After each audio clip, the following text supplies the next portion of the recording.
here for Route 66, the most famous road in the world.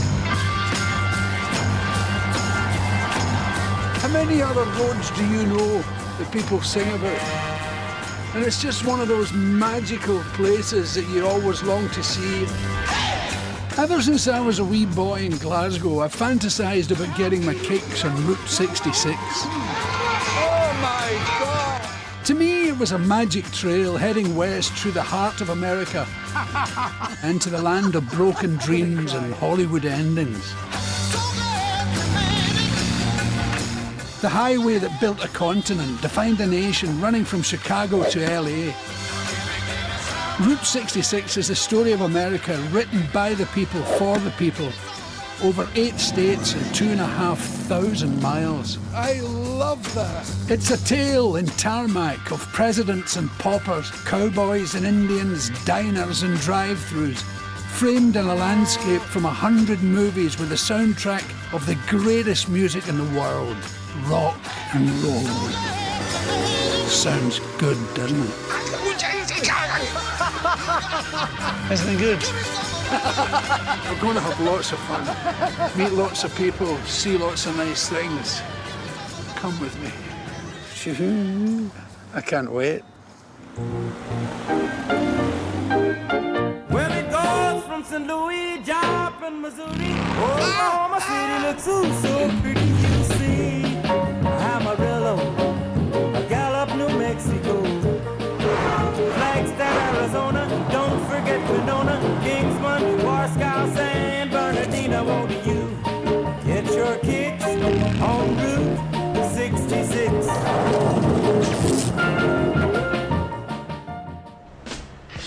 It's the final leg of my Route 66 road trip, and I'm going to show you the deepest... I must be off my bloody head. The biggest... Whoa! The oddest... Makes a great tinkly noise. And the cutest sights the Mother Road has to offer. But there's even more to it than that. I'm going to find the true spirit of America. Oh!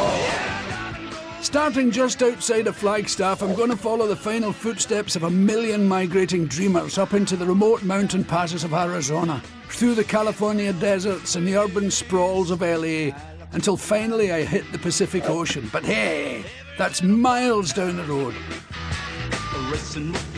I'm somewhere in Arizona between the towns of Winslow and Flagstaff, and have I got a treat for you? Well, some of you. I'm going to show you something here, and it's going to have a profound effect in your house.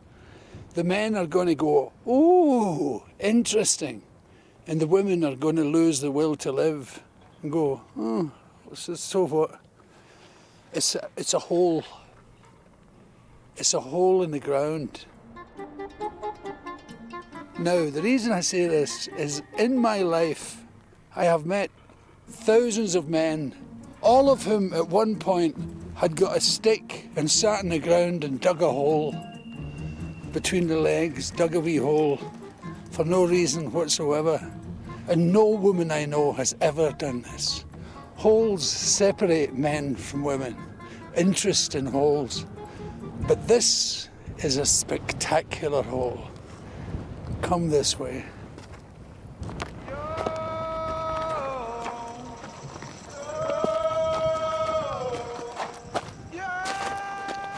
Now, how do you fancy that one? It's 750 feet deep and 4,000 feet across. If it was an arena, the audience would be 2 million people. I know you were desperate to know that and had made wild guesses before I said it. You're probably saying, why are you telling us this? Because this was created in a more spectacular fashion by a meteorite 150 feet across, they reckon.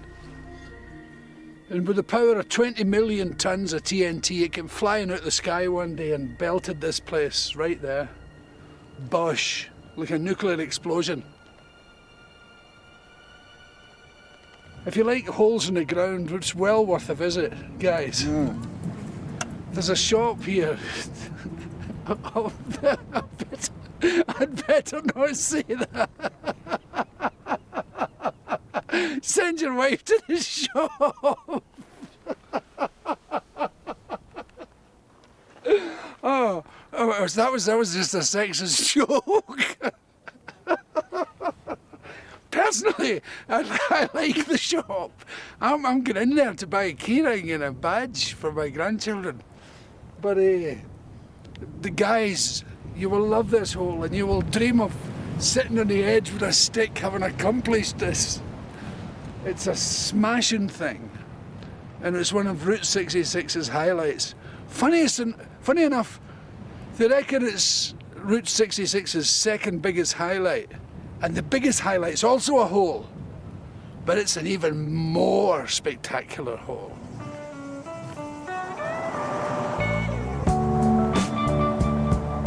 But before I show you that, I need to drive to a wee spot overlooking Flagstaff.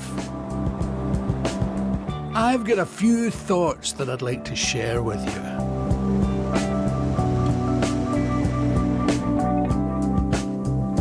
While the city was busy, we wanted to rest.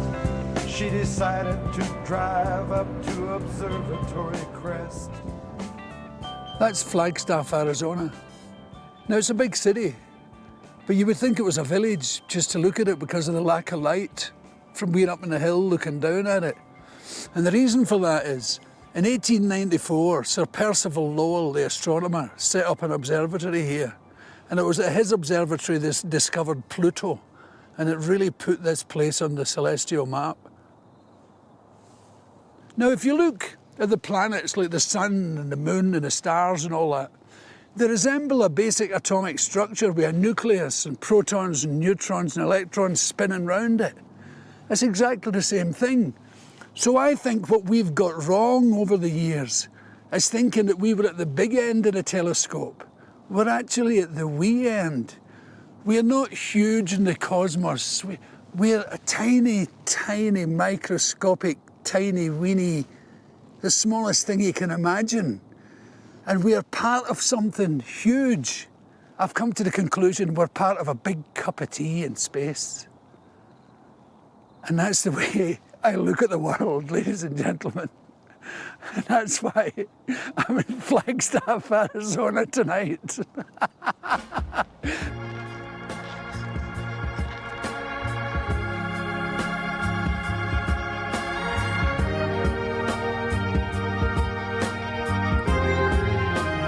I'm off to catch a train.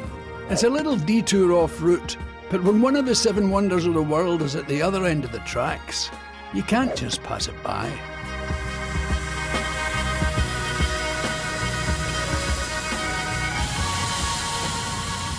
This is Williams, Arizona, named after Bill Williams, a trapper and hunter. It's nice to have your town named after a trapper and hunter. I was hoping it was named after Hank Williams, but then I'm disappointed quite a lot. The train leaves here for the Grand Canyon. I've never been here before. I can't wait, quite frankly, to see the biggest hole in the ground in the world. It's a real choo-choo. And this beast, which usually would run on coal, steaming and fire and flaming through the night, runs on vegetable oil. And they get it from the restaurants in town. Isn't that extraordinary? Like the stuff from the chip shop and all that. Runs this monster. All right, y'all, let's roll.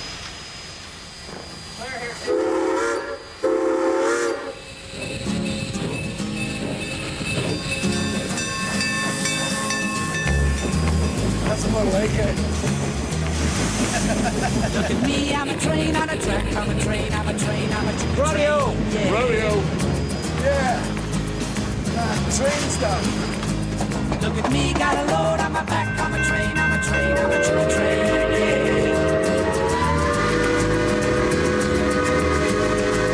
Look at me, I'm going somewhere, I'm a train, I'm a train, I'm a train, yeah. Look at me, I'm going somewhere, I'm a train, I'm a train, I'm a chicken train, yeah. Been a hard day's ahead, been a hard day's ahead, hard day's ahead. I'm a train, I'm a chicken train, I'm a chicken train, I'm a train, I'm a chicken train, chicken train. yeah. I'm led to believe it's over here. And it's a mile deep, apparently.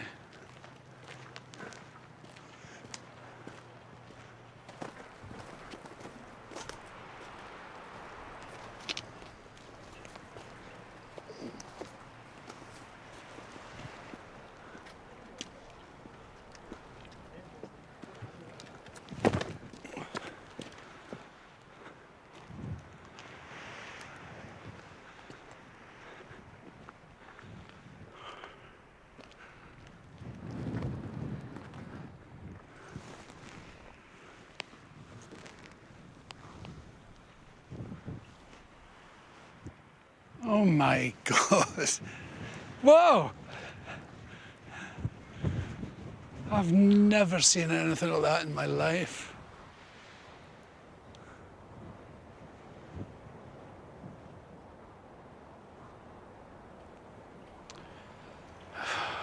I've seen it, been there, done it. I'm going to get the t-shirt. I just had a tumbleweed there, did you see it? Train a ride. One of the small but marvellous pleasures of riding Route 66 is the trains. While that long Cruising alongside a half-mile-long train in the open desert is an unexpected and completely childlike joy. The only thing that could make it better would be seeing a hobo in an open crate. But I think maybe those sights may well be a thing of the past. Now, you may have heard the expression, the wrong side of the tracks. She was born on the wrong side of the tracks, or he spent too much time on the wrong side of the tracks. Here's what it means. These are the tracks. You get this a lot in America, where the railway track crosses the street. Over there would be the wrong side of the tracks. Over here would be the people who had bought land. That's the right side of the tracks, the settlers. Over there were the lowlifes and the people who had no money. Well, wander with me over to the wrong side of the tracks, if you will. I don't know if you can see from here. There's a building that red windows with a kind of blue awnings. That is called the Red Garter. That was a brothel, the fun house, sometimes known as a nothing house or a bordello. And that's what made it the wrong side of the tracks for some and the right side of the tracks for others. I've got a funny feeling it would have been on the right side for me. This is Memorial Day today, when America remembers its military men from all different wars. They're waiting for a parade, obviously. See them? Americans just love a parade. I must say, I'm one of them. I love them too. If you're a visitor here, There's a true patriot here. How you doing? How you doing, Billy? Good to see you. Nice to see you, Big man. fan of your work, sir. Oh, thank you very much. That's very nice of you.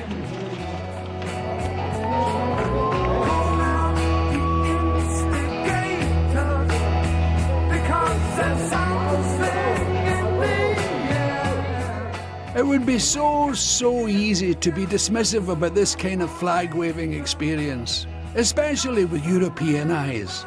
But that's to miss the point.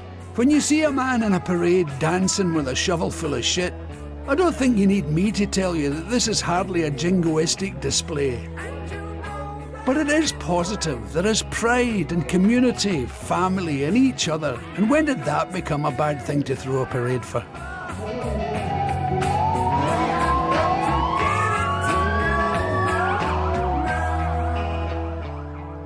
But make no mistake, driving the 66, you really do get to see that times are hard in the heartlands of America. But what's interesting is to see how everyone deals with it.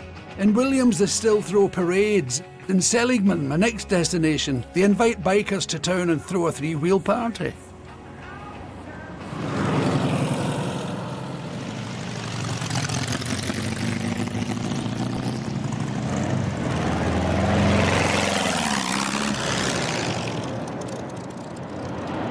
That's for sale. This is your big chance to become a beautiful triker like me, like these nice people. Windswept and interesting. Is that you, Catfish Larry? That's me. What a great name. I don't want to tell you the story. That's my rat right there, the yellow one. Oh, this all yours is yours? Yes. It's a beauty. It's been for sale for a while. Why? I'm living on Social Security disability. Can't afford everything. I got a boat, a street bike, and a dirt bike, and I need to sell something so I can live for the next 6 or 8 months. Why not sell the other ones? Well, I'll sell whichever sells first. Yeah. I'd like to get rid of the boat first, but well, it's been for sale for 2 years and I haven't had a bite yet. 2 years? Yes. The economy, you can't sell anything, especially anything that burns gasoline. Absolutely. Well, I wish somebody'd come up with some cash. Yep, take the good with the bad, even live. Yeah. Tell me about Catfish Larry. Don't be shy. No, I couldn't tell the story. It wouldn't be able to be broadcast. I did find out why he was called Catfish Larry, by the way. And he's right, it isn't suitable for broadcast. I've got an appointment with the barbers, but not for a haircut, oh no. I'm going to meet a real-life angel of sorts. He may not be a celestial being, but he does know this road better than anyone else. And they call me Angel. I know they call you Angel. It's a great name. How's that? It's a wonderful name. Thank you, thank you. My parents thought so, and I've got used to it over the years. But you've seen all the changes here, haven't you? I've seen, in 84 years, I've seen a lot of changes. Yeah, you've seen the people go to California, the poor people coming back I here. saw the Dust Bowl days when the so-called Okies traveling on Route 66 when it was dirt. Yeah. Then I saw all our service boys during the World War II. Then I saw the day that this town died for 10 long years. Was that when the interstate came? Yeah. September 22nd, 1978, at about 3 in the afternoon, the business community died for Just like that. They forgot to put up signs out of Flagstaff that said Seligman, Arizona, 68 miles. so you cease to exist? Now we're getting down to the brass tacks. We were raped. The state bypassed us, and they didn't even have any signs. After 10 years, I got angry. Good on you. After the town died, Angel wasn't willing to take it lying down. He relentlessly argued with local and state legislators for Route 66 to be given historic status. And he refused to give up until his demands were met. So around here they call him the godfather of Route 66. When your government speaks, listen, they mean business. Well, I meant business too when I says the highway is still here and it's not dead. It's we, the people, that helped to save, I like to say, a little bit of history. Yes. On Route 66, it's real America, it's family. There's my daughter, Mirna. Very nice. My other daughter, Clarissa, also works here. Right? Billy Connolly. And Mauricio. Hello, my darling. Nice to meet you. Billy, we have so much fun here, and we make a living. It's just a joy to meet the real America, you know, and that I always knew existed. But it's lovely to have proof of it, you know. But these people don't even know what America looks like. They go, Exactly. yeah, they... She's signed Seligman. But- Oh, but yeah. they're- Oh, I've been there. They're beginning to slow down to smell the roses. Yes. They're beginning to. And the They're beginning to economy is understand. making them do it too. The economy is making The them take their yeah. time. You know, you can't just load up with gas any old time you like and zip across the country. You have to take your time, and lo and behold, you find good things.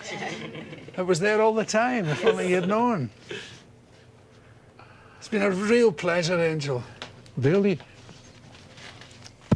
you make me so happy. Oh, thank you very much. That's very kind of you. The fact that you're going to tell Millions. millions of people Yeah. about we the people here, And you know, We will lose a few because I play the banjo. Thank you all. Thank you. It's one hell of a legacy Angel has left. He not only brought a road back to life, he gave countless communities all the way to Chicago and back to LA the one thing that had been taken from them: hope. I'm heading to Peach Springs, where one very industrious motel owner has embraced the lead of Angel and opened up a room to rent that has to be seen to be believed.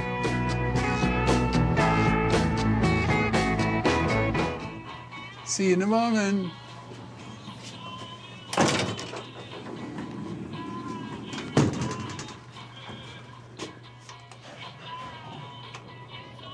Down we go. We're down 220 feet. I must be off my bloody head.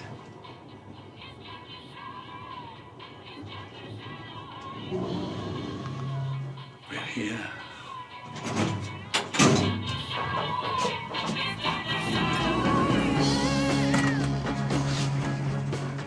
Follow me. Now hold on to your hollyhocks, because I'm going to spend the night in the world's deepest motel room. It's an extraordinary place. The sheer size of it is odd. That John F. Kennedy in 1962 declared these caves bomb shelters when everybody was all scary-wary and thinking that the Russians were going to kill it. It was a Cuban Missile Crisis. They stored food down here. Look at this. This is my room. And say, all right, love is kind of crazy with a spooky little boy like you. 2 double beds, nice Route 66 couch furniture, a telly,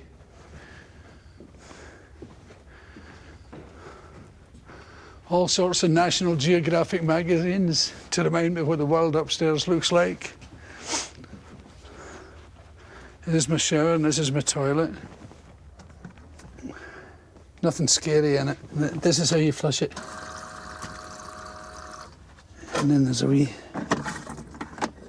it's all very basic. My goodness, what have I got myself into? All in all, a tasty little bachelor pad. And that's my room. Good night. I'm going to bed.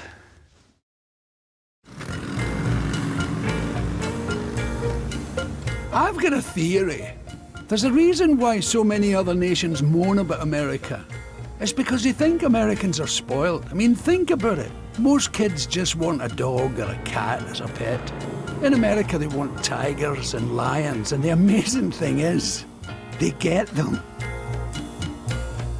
The real issue, though, is what happens to all those man-eating pets once the parents realise that their precious wee bundles are about to become Kitty's lunch? Well, if they're lucky, they take a ride on Route 66 and come to Jonathan Kraft's Keepers of the Wild Sanctuary on the outskirts of the romantically named town, Valentine. The problem, obviously, particularly with the big cats, it's a huge business in the United States. It's a $15 billion illegal trade, and there's more animals, 15,000 big cats in private hands in the United States alone. That's breathtaking. Sultan, come here. Oh my God. Get over here.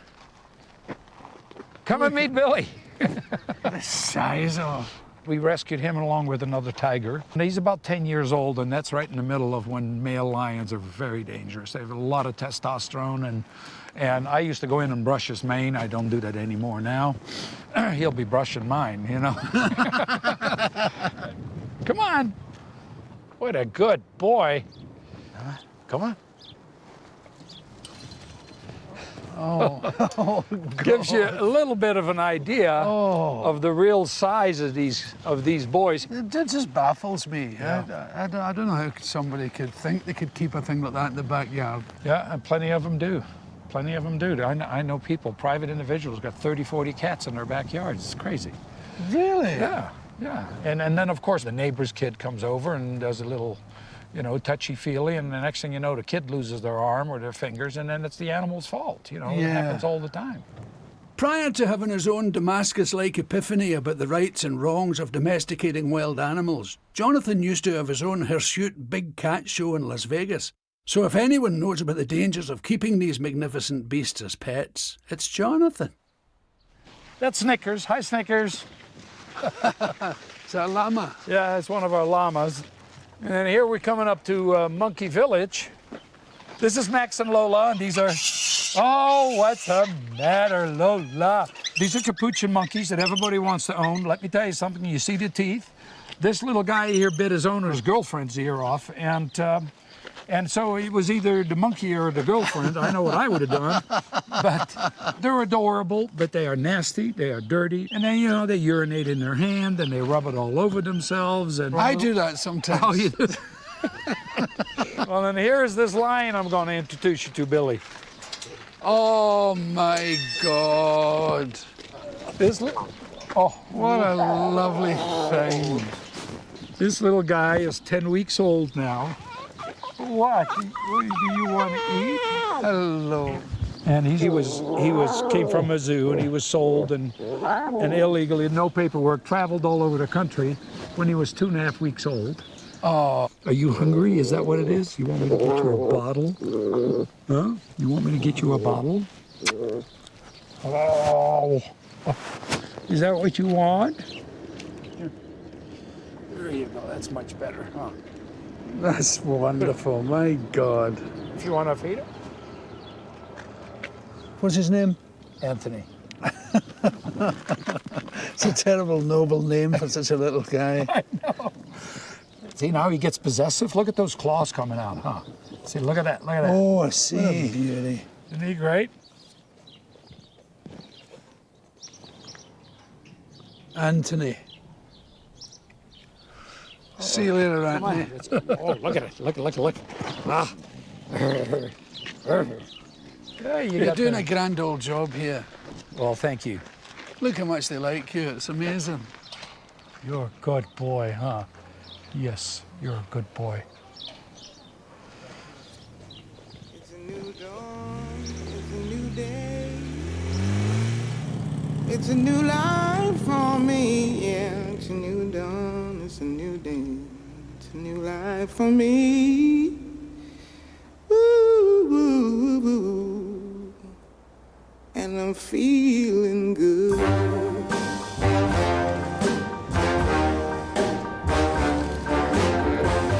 When you ride Route 66, you don't just travel across miles, you travel back in time. This mountain pass that runs the border between California and Arizona has remained unchanged since the Great Depression.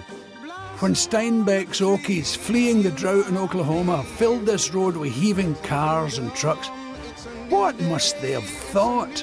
After a lifetime spent on the Great Plains to find themselves so high, they could, in the words of the great Mr. Hendricks, kiss the sky. I'd like to think they were awestruck, but the reality is they were probably just too tired and hungry to care. Butterflies all having fun, you know what I mean. Sleep in peace when day is done, that's what I mean. And this old world is a new world and a bold world for me. In California, that's the last state. We're in the true West now.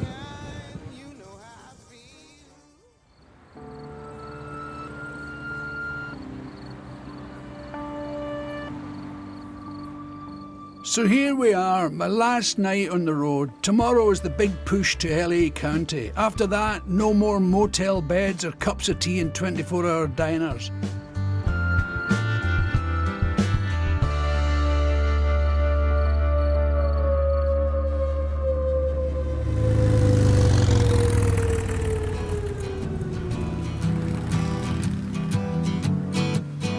On the first part of the journey, got desert to the left of me, desert to the right, desert in front and desert behind. This is the California of rock and roll minstrels and wayfaring wastrels that any self-respecting Glasgow hippie in the 60s would have longed to see.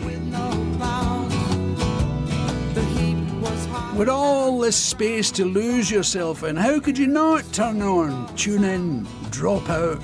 I've been through the desert on a horse with no name. It felt good to be out. The only thing missing in this picture is Jim Morrison tripping with the Doors. Not to worry though, because I've got something far groovier to show you. As the great William Shakespeare said, all that glisters is not gold. But he had obviously never met Elmer Long, the creator of Route 66's most magical plot of land, the Bottle Tree Ranch. Hello. Billy Connolly, how Billy. pleased to meet you. Glad to know you. I love your garden. Ah, thank you. It's an enchanted forest, isn't Well, it? that's something. Yeah, could you think you could give me a wee look round it? Sure. Thanks, I would really love that. I think it's astonishing.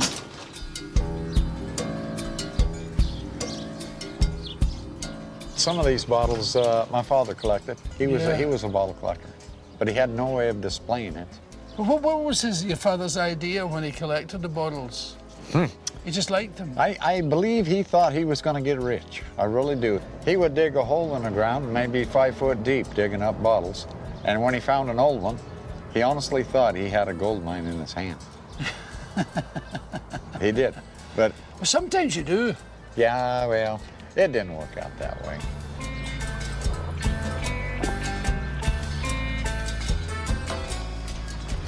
I love it. Yeah. I would love to live here. I love the constant noise too. Yeah. There's a story there. You see it with a hole? With the board with the holes, Yeah, that's stalks. That's not a stalk. What is it? That's a toilet seat. Oh my God. Well, of course, in the lid. Yeah.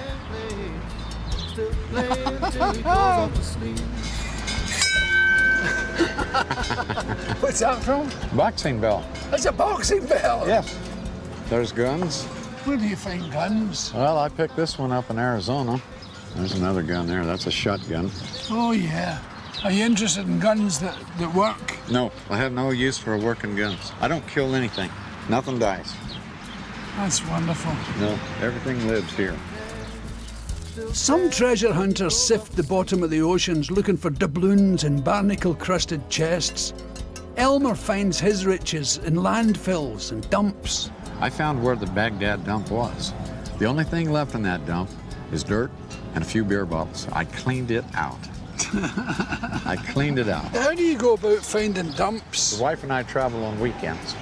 We go out and... Is she as keen as you are? Nah, yes, but she's not into this like I am. If we go out and I find a place, she'll usually just stay in the truck and read a book. And let you rummage around. I'll do all the work. But she likes to go on the trips. That's lovely. Yeah. There's no money in it. It's all free. Yeah. Yesterday, I had a couple of ladies from Mexico come here, a mother and a daughter. The daughter had an 8-year-old son with her.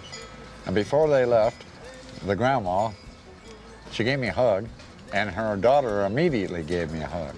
Now, if you was to compare going to a mine and excavate a vein of gold and take it to the bank and get rich, that's one thing. But little hugs like that coming from people from another country, that's pure gold, and you don't put that in a bank, you put it in your heart, you know? And You got it. You got it. That's the key here. Well, look, thank you so much for your Sure. time. I've really, really enjoyed it. Sure. I like Elmer, a man who made his own American dream come true, and that's what this road is all about. The pursuit of the American dream in the state that promised it all. Beaches, pools, good neighbours, flash cars and eternal youth. And it's that dream that still draws millions to California to this day, making it the most populated state in America. And nearly all of them here in LA County, 88 separate cities with no space between them. And you may find yourself in a beautiful house with a beautiful wife. And you may ask yourself, well, how did I get here? But even here, in the heart of a concrete rat race, you still find fairy tales in the most unexpected of places.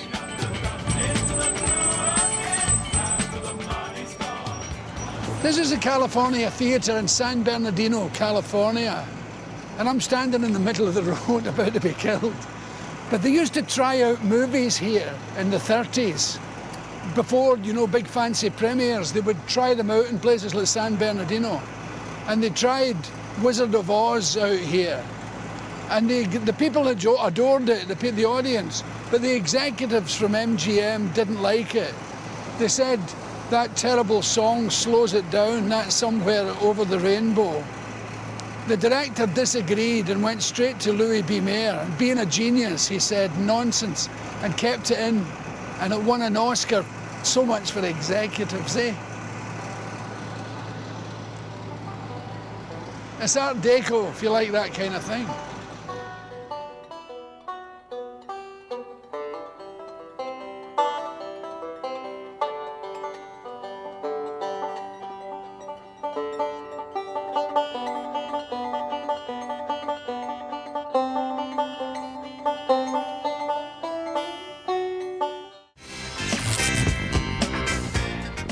Welcome to LA, an olive of a city.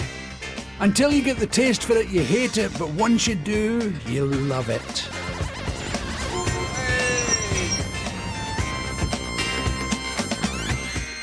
After all that, you think I'd be heading off to the Hollywood Hills. Instead, I'm heading to a garage in the slightly less glamorous suburb of Pomona. Because Los Angelinos love their cars, I mean, this is a city that gave birth to hot rods, where car fanatics would turn rusting heaps into dream machines and race them on LA strips on Friday and Saturday nights. Just like rock and roll, everyone thought it was a passing fad, but 70 years on from their inception, they're more popular than ever. So I'm heading off to meet 3 generations of one family who have devoted themselves to building hot rods and lowrider cars. Hello. Mario Diablo Jr., nice to meet you. Great. Hi, Greg Diablo, nice to meet you. Who are you? Greg. Oh, you're Greg, Yes. and you're Mario. Mario Jr. Mario Jr., where's Mario Sr.? Mario Sr.'s right inside. Oh, you're Mario Sr.? Yes, sir. How do you do, Billy Connolly? Thank What a you. pleasure to meet you. Same here. This is the man that taught us all of what we know. You taught them everything? Yeah, we even have our kids involved with it also, with the bicycles. These are our next generation right here. Oh. So down to the grandkids. Oh, did you do this? Yeah, this is our work. Oh, look at these. My practice. Oh, what a bicycle. God, when I was that size, I would have died for a bike like that. Make them look as nice as the parents' cars. Oh, they're beautiful. This is my son, Nathan Dialba. Oh, yeah? And this is my other son, Greg Jr. Dialba. And this is Mario Dialba Jr. Oh, my gosh. And Mario's, Mario Dialba the third. Because you got Mario Sr., Mario Jr., and Mario the third. All generations of lowriders here. We can't take our eyes off of these guys because right away they're into something trying to fix, and very creative, these little guys. I wonder where they get it from. But I've come here to see one car in particular. It's called El Padrote, which means the pimp. I just hope it lives up to its name. Oh! Oh, look at the paint job on the firewall. That is breathtaking. I can't take my eyes off it. I can look at you for a little while, my eyes just straight It's like a back beautiful woman, isn't it? It's a big candy apple. It's sexy. It's magnificent, isn't it? But if you think it looks wild, wait till you see it move. That's his name.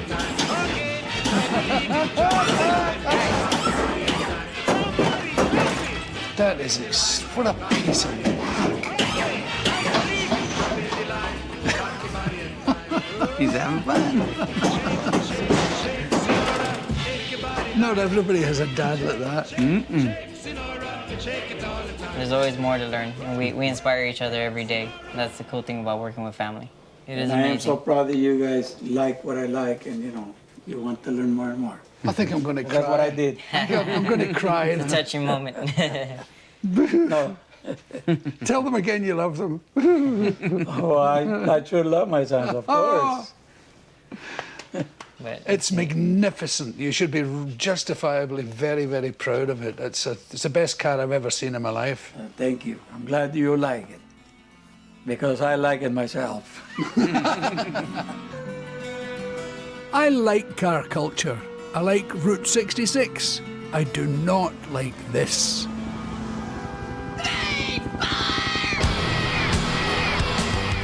With almost twice as many cars as there are people, LA is the most congested city in the world. I think there's an accident up ahead here. Not in the least surprised. There's some lunatics out there. If you think you've got it bad during your commutes to work, spare a thought for the native Angelino who spends at least 3 days of every year stationary in traffic jams. Yeah, this is one of the toughest freeways in the world in the afternoon commute. The Santa Monica Freeway. At night, it'll look like a slow-moving river of lava. That's exactly what it looks like. And the one person who knows about this insanity better than almost anyone else is my chopper pilot, traffic reporter Chuck Street. Yeah, they call this area the largest open-air asylum. I'll usually say something like the misery level is high this morning on the Santa Ana Freeway, or there's a lot of teeth gnashing on the freeway. So how did you get into flying helicopters from being a DJ?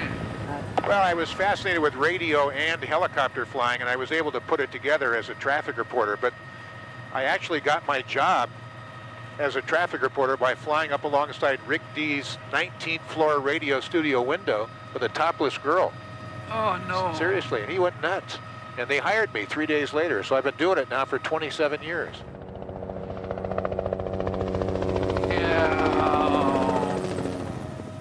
Do you remember about 15 years ago the bear that kept showing up away in the outskirts in the hills there and sitting in the people's jacuzzi? Yeah, he would come down from the San Gabriel Mountains, and then the bear would climb over the fence, and like you say, he would get into the jacuzzis. And then they'd helicopter him in a net away. And then 3 weeks later, he'd be back in the jacuzzi. Only in Los Angeles. I love the colorful clothes you wear and the way the sunlight plays upon her hair. I've driven well over 3,000 miles, and now it all comes down to this: 20 miles. In 20 miles, I'll hit the ocean, and Route 66 will simply end. Nowhere left to go. And that'll be it. Done. I honestly didn't know what to expect after that wee signpost in Chicago. The America of my childhood fantasies is gone, if it ever existed, but there's still enough cowboys, roadside giants, and big sloppy burgers to make your heart sing. Oh my God, it's delicious. I can tell you this: 150 years after the Civil War, America is still a country divided by politics and race, but most of all, by money. I'm trying to liquidate stuff. But the real revelation of this journey has been this land, this amazing place populated with a people who look beyond all that nonsense and have a character every bit the equal of the landscape, bright and optimistic, no matter the circumstances. I love you. Thank you. I love you more. It's been long, it's been hard. Oh, bollocks. But most of all, it's been fun. It is I. And yes, I laughed a lot. Like all journeys, the things that stay with you are the most unexpected. Riding a buggy with a father, watching a light show in a cave, and standing in a field surrounded by the most beautiful light from the most touching memorial I've ever seen. My abiding memory, though, is the empty towns, the abandoned gas stations, and all that space in between. Route 66 isn't just a road, it's a dream, and for some, those dreams just didn't come true. But for millions of others, they did. They got this glorious, perfect Hollywood sunset. Don't say I don't take you anywhere. Gotta keep You should do it. Route 66. It's like life. Complicated, but well worth the effort. I like doing it. I like my crew. I like my trike. And I'm glad I'm here.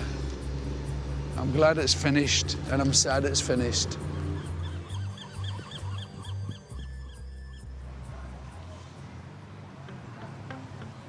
See you later. I know what